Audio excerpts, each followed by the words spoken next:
Retour sur le Grand Prix de Malaisie, troisième partie de notre débriefing, évidemment consacré aux pilotes français, 4 mousquetaires cette saison en Formule 1, donc on s'en réjouit et on les suit tout particulièrement. Alors Yves, on a déjà évoqué Romain Grosjean dans le débriefing Lotus hier, mais on peut quand même souligner le fait qu'après être parti un peu du pied gauche en Australie, où on l'a senti un peu limité en performance, un peu paralysé peut-être par les responsabilités qui cette année-ci sont clairement établies. Et puis là, en Malaisie, c'était pas évident vendredi, ça allait un petit peu mieux samedi, et puis dimanche, on a retrouvé un Romain Grosjean vaillant.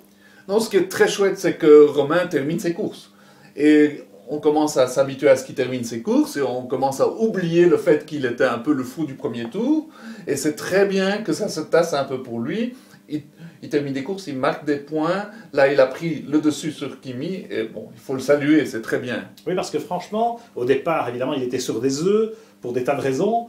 Et donc, il a plutôt eu tendance à pas aller chercher. Il aurait peut-être pu déjà surprendre Kimi au départ, où ils se sont fait piéger par la Toro Rosso. Bon, c'était gramouillé, c'était évidemment particulièrement dangereux.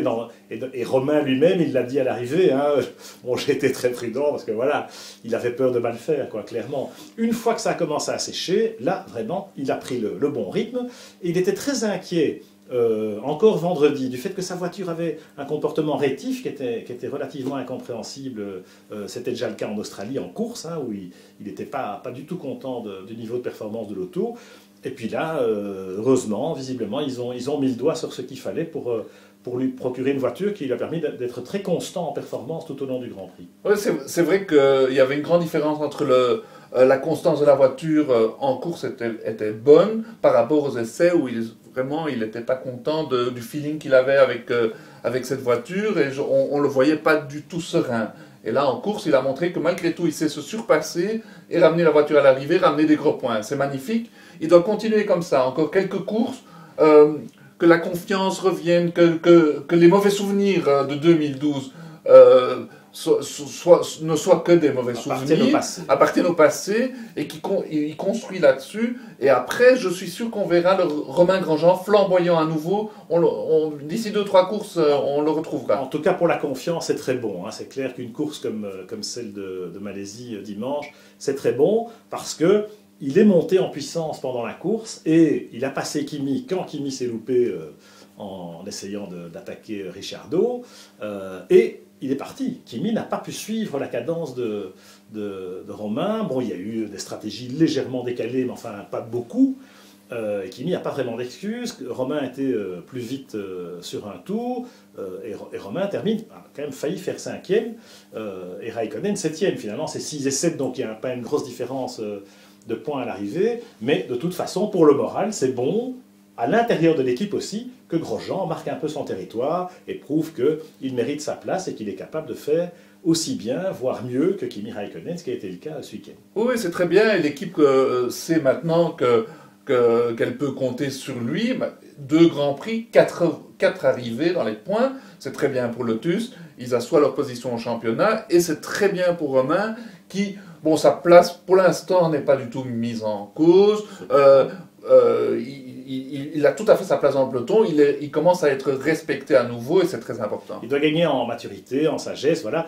Attention de ne pas retomber dans les travers, voilà, parce que là on se réjouit effectivement que cette course se passe bien. Il ne faudrait pas qu'en Chine il y ait un incident parce que ça pourrait tout de suite remettre du grain de sable, enfin du sable dans la mécanique. Mais bon, on n'est pas là pour faire les oiseaux de mauvais augure, on vous rassure.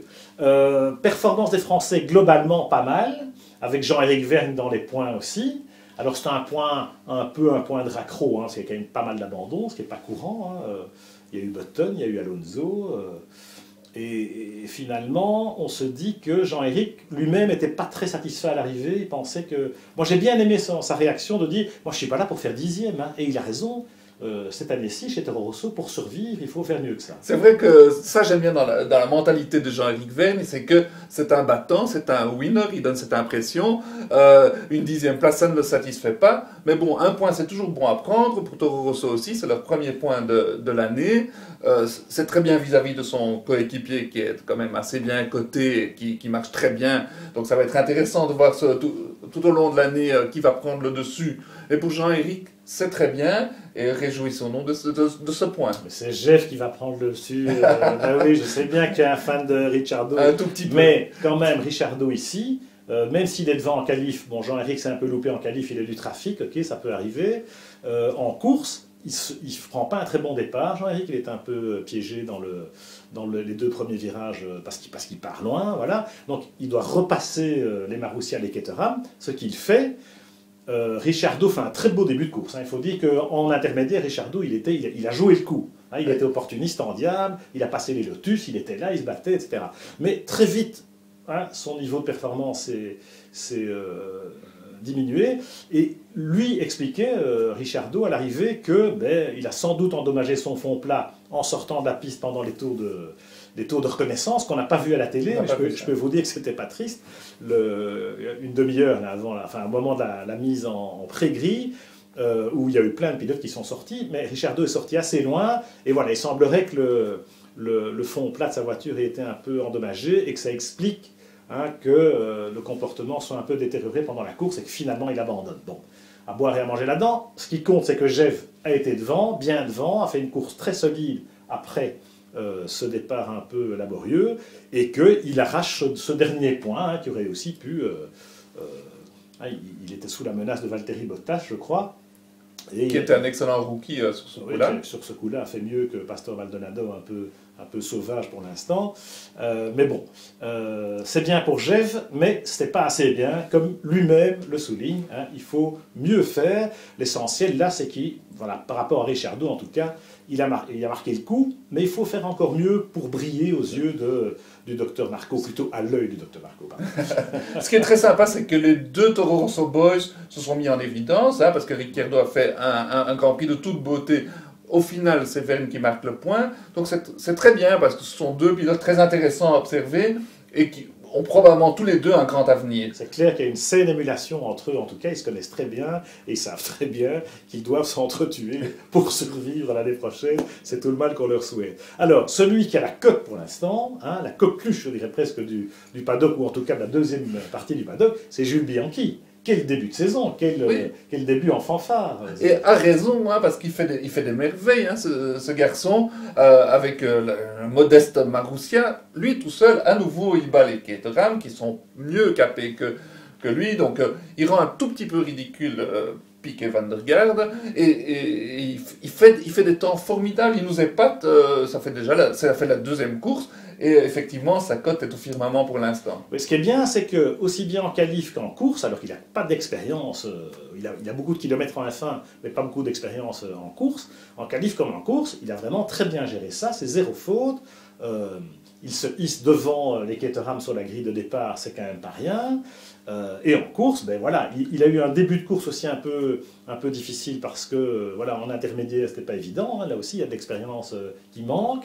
Mais dès qu'il a pu prendre ses marques sur le sec, eh bien, il a pris une cadence telle que franchement, voilà, il n'a pas volé. Une 13e place à l'arrivée, franchement, avant qu'une Marussia et une Caterham fassent mieux que 13e cette saison, hein, il y aura de l'eau sous les ponts, parce qu'il y a eu pas mal d'abandons cette fois-ci, ce ne sera pas le cas par la suite. Donc 13e, ça va peut-être sauver Marussia en fin de saison pour la fameuse 10e place au classement des constructeurs. Et le comble, c'est qu'il dit qu'il ne sort pas encore tout à fait la quintessence de cette Marussia, qu'il y a peut-être encore mieux à aller chercher. Donc c'est magnifique. Il bat ceux qu'il peut battre et il les bat à plate couture. Donc, chapeau, Jules. Alors, à plate couture, c'est vrai pour Max Chilton. Hein, tu parlais de ridiculiser, entre guillemets, un peu ses adversaires. Bon, c'est sûr que le petit Chilton, là, il déguste. En revanche, vis-à-vis de Charles Pic, il ne faut pas être trop sévère dans la mesure où il a quand même perdu pas mal de temps au stand, 25 secondes je crois, avec l'accrochage malheureux avec Jean-Éric Vergne, hein, dont on n'a pas parlé en parlant de Gève, parce que Gève quand même il marque un point tout en ayant eu cette cagade dans les stands. Une erreur de son équipe, hein, clairement. Donc Charles Pic était la victime un peu innocente de cela. Et malheureusement pour Pic, on est en début de course. Il a fait un très beau début de course, Charles. Hein, Van der Garde aussi, franchement. Oui. Hein, voilà. Mais Charles n'a pas lâché a gardé le contact facilement. Et puis après ça, vous avez vu qu'il Van der Garde s'est fait complètement larguer. Mais Charles a fait ce qu'il pouvait avec les moyens du bord. Franchement, je ne pense pas qu'il pouvait faire beaucoup mieux. Ce qui est sympa, c'est que bon, on a tendance à critiquer, à rigoler un peu de ces pay drivers. Et Van der Garde est un exemple. Effectivement, il est en Formule 1 grâce au denier de son beau-père.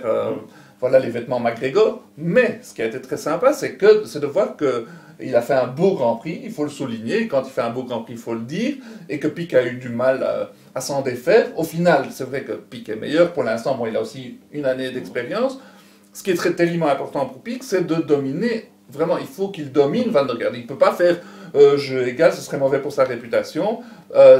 Cette fois-ci, il a pris le dessus, au final, dans un Grand Prix fort difficile.